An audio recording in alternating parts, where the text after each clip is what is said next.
আমাদের মধ্যে কৃষ্ণের প্রশ্ন করবে ও মশাই ভগবান নাকি সব জানতা, ভগবান নাকি সব সৃষ্টি করেছে, তার যে ভগবান জগৎ বিশ্ব ব্রহ্মাণ্ড সৃষ্টি করেছে সে বৃন্দাবনে বুঝতে পারলো না যে কোনটা রাধার কুঞ্জ কোনটা চন্দ্রাবলীর কুঞ্জ? ভুল করে বুঝে গেল? আমরা যুক্তিবাদী শ্রোতারা মেনে নেব কৃষ্ণ বৃন্দাবনে যত লীলা করেছে সেই লীলার দুই প্রকার ভাগ পাওয়া। দুই প্রকার ভাগ কি? একটা মাধুর্য রসের লীলা, একটা করতে পারবে। কিন্তু রাষ্ট্রপতির ছেলে যখন রাষ্ট্রপতির সঙ্গে দেখা করতে আসবে কোনো অ্যাপয়েন্টমেন্ট নিতে লাগবে? রাষ্ট্রপতি যখন তার বাড়িতে যাবে তখন সে রাষ্ট্রপতি থাকবে? সে কারোর বাবা, সে কারোর স্বামী, সে কারোর ভাই, সে কারোর পুত্র, নানান সম্পর্কের মাধুর্যে সে ভরে থাকবে। কৃষ্ণ যখন বৃন্দাবনে থাকেন তখন তিনি মাধুর্য লীলায় বিচরণ করেন। সত্যরস, রাসরস, বাৎসল্যরস, মধুররস, সকল রসের সমাহার হয়ে গোবিন্দ কেবল মাধুর্য লীলার স্বাদন করতে থাকে। আর সেই ভগবান যখন গীতায় দাঁড়িয়ে পড়ে অর্জুনকে যদা যদা হি এনেছো এ বিশ্বয়ে বিরাট শিশু আর মনে খেলেছ এ বিশ্বয়ে বিরাট শিশু আর মনে খেলেছ।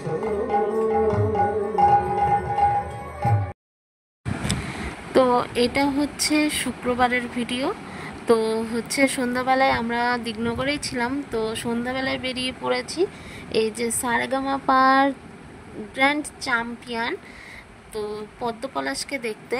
আগের পারের সারেগামাপায় ফার্স্ট হয়েছিল পদ্মপলাশ, তো ওনার ফাংশন হচ্ছিল, কীর্তন হচ্ছিল, উনি কীর্তন করে, কীর্তনে এসেছিল, তো ওনার কীর্তন শুনতে চলে এসেছিলাম।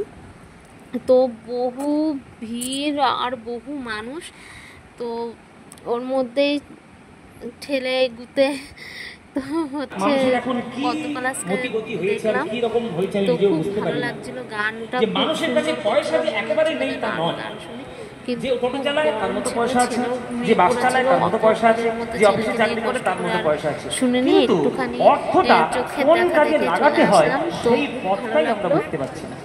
তো দেখো সকালবেলায় ঘুম থেকে উঠে পড়েছি, এখন সকাল 7টা বাজে। তো দেখো ঘরের রোদ্দুর দেখো,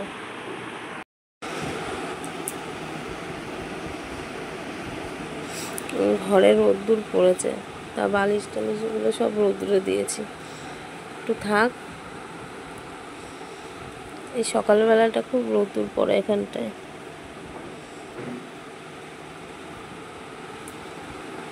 এসেও পড়েছে।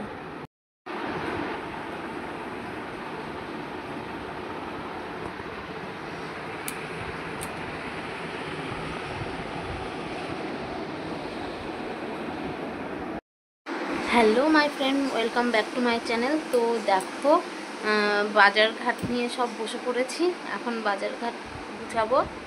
তো আজকে সোমবারে এখন বাজে সকাল 10:30।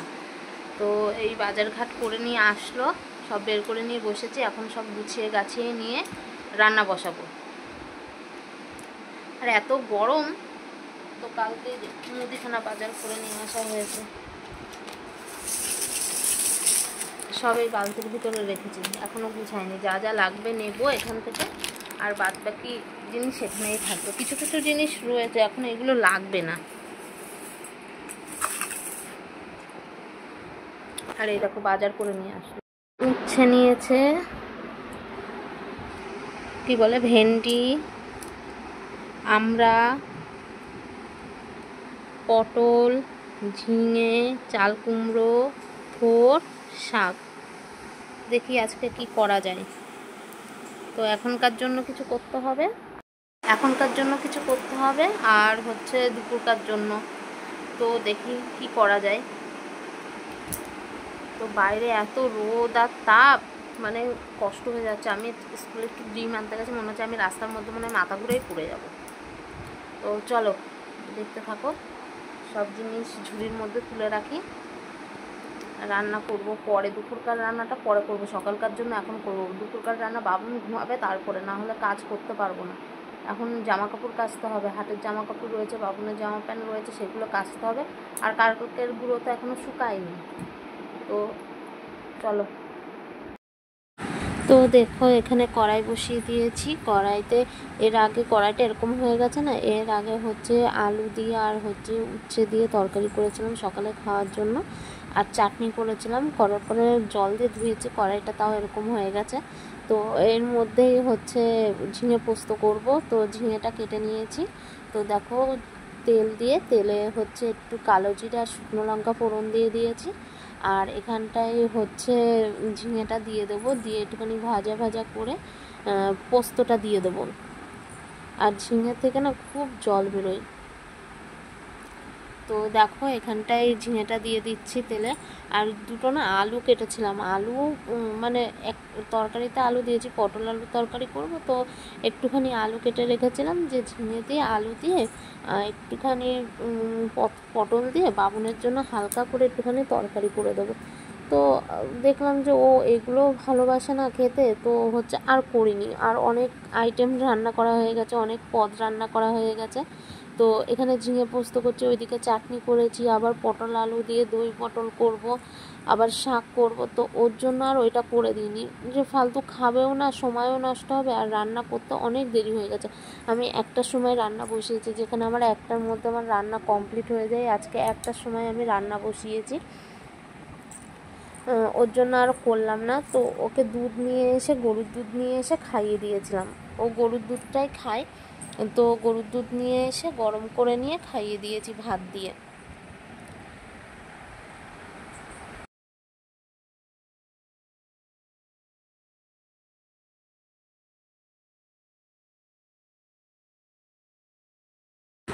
তো দেখো এখানে পোস্তটা নিয়ে নিয়েছি, পোস্তটা এখন পাটায় বেটে নেব। বাবু লাগছে কিন্তু আমার। তো পাটায় বেটে নেব, নিয়ে হচ্ছে তরকারিতে দেবো। এখন মিক্সারটা চালালাম না, বাবুন ঘুম থেকে উঠে পড়বো, ওর জন্য মিক্সারে মশলাটা করলাম না। দেখো আমি ভয়েস ওভার দিচ্ছি, তো বাবুন এরকমভাবে চেঁচাচ্ছি।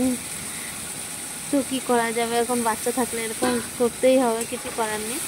তো দেখো পোস্ত আর লঙ্কা দিয়ে বেটে নিয়েছিলাম, পোস্ত আর লঙ্কা বাটাটা দিয়ে দিলাম, দিয়ে একটু সামান্য একটুখানি জল দেবো, দিয়ে হচ্ছে তারপরে নামিয়ে ফেলবো।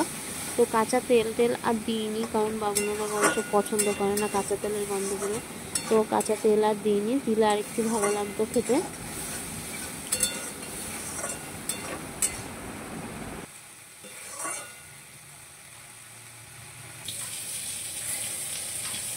তো দেখো আমার ঝিঙে পোস্ত করা হয়ে গেছে। তো প্রথমবার করলাম, তো তেলটা একটু বেশি বেশি হয়ে যায়, একটু তেল কম দেওয়ার দরকার ছিল। তো দেখো ঝিঙে পোস্ত।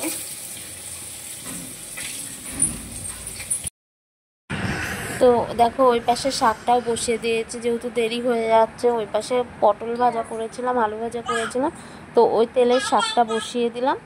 আর এই দিকে হচ্ছে পটল দিয়ে আলু দিয়ে তরকারি করব।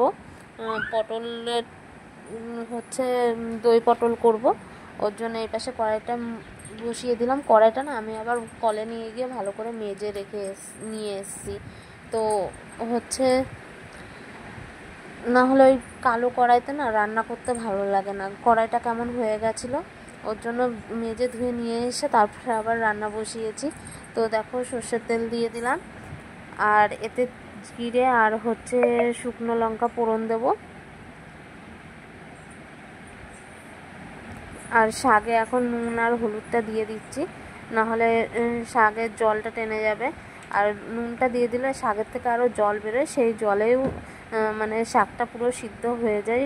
শাক ভালো করে সিদ্ধ না হলে না ভালো লাগে না খেতে, একটা কেমন একটা স্মেল বেরোয়, কেমন একটা শাক কেমন একটা গন্ধ বেরোয়। তো আমি আরও জল দিয়ে ভালো ঢেকে রেখে ভালো করে সিদ্ধ হয়, তারপরে যখন একেবারে আঠা আঠা মতন হয়ে যাবে, খুন্তির আগে চলে আসবে, তখন নামাই, না হলে ওই জল শাক আমরা খেতে পারি না।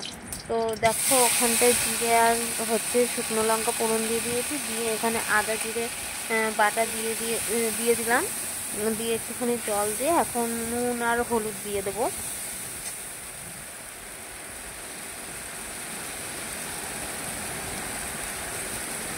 তো দেখো হলুদ দিয়ে দিচ্ছি, আর হচ্ছে স্বাদ মতো নুন দিয়ে দেবো।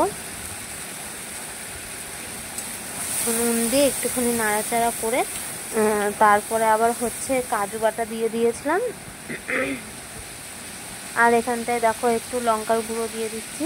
তো তরকারিটা ঝাল ঝাল হয়ে গেছিলো, আর একটু ঝাল কম দিলেই ভালো হতো। তো পরিমাণে অল্প পটল আলু ছিল, তো তো ওর জন্য ঝালটা একটু বেশি হয়ে গেছে, আর একটু ঝাল কম হলে ভালো হতো। কি মা, মেঘ ডাকছে? হ্যাঁ, তুমি এখানে চলে আসো, তাড়াতাড়ি আসো, মেঘ ডাকছে তো। হ্যাঁ, চলে আসো আমার কাছে।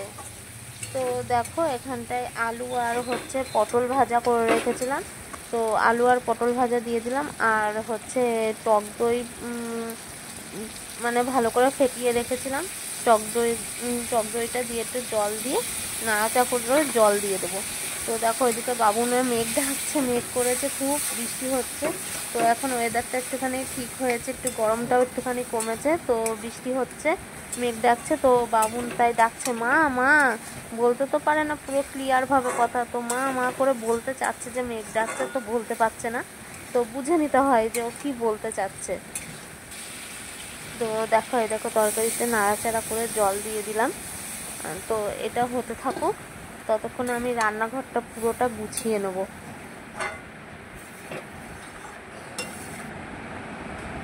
তো দেখো আমার তরকারিটা প্রায় কমপ্লিট, এখন গরম মশলা দিয়ে দিচ্ছি।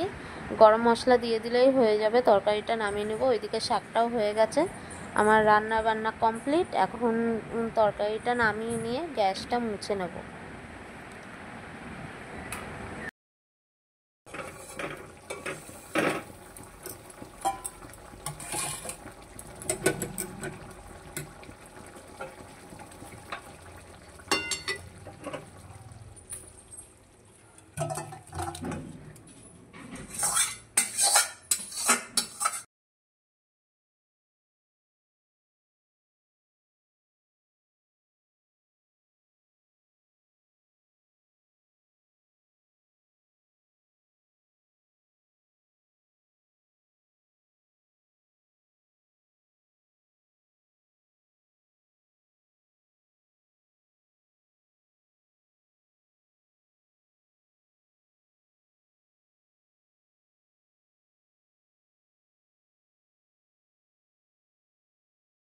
তো দেখো আমার স্নান করে পুজো দেওয়া হয়ে গেছে, এখন খাবার নিয়ে বসেছি এখানে। তো কি কি রান্না হয়েছে দেখো, যে দই পটল করেছি এরকম কষা কষা করে, এখানে আমরা চাটনি, এটা চিনি দিয়ে, এটা চিনি ছাড়া, এখানে বলে ঝিঙে পোস্ত, আর এখানে শাক, আর এই যে ভাত তো সকালেই করে রেখেছিলাম, সকালে খাওয়া হয়েছে। বাবা গরম দুধ, আর এই যে বাবুনের দুধ রয়েছে এখানে।